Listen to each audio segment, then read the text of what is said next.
I'm making artichoke risotto with some Greek flavors. Feta cheese, a little bit of ouzo, and one of the favorite Greek herbs, fresh dill.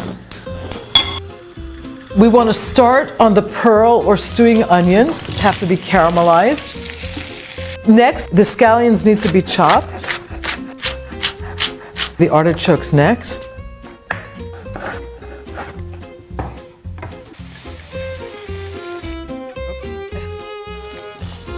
Garlic.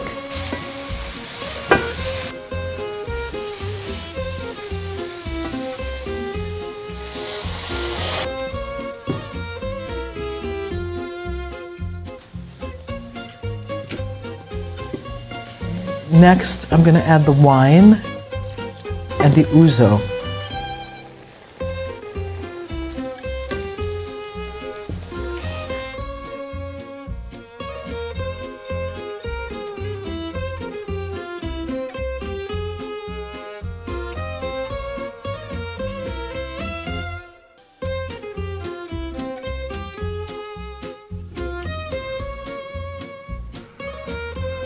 Okay, I have to try this. I love artichoke risotto.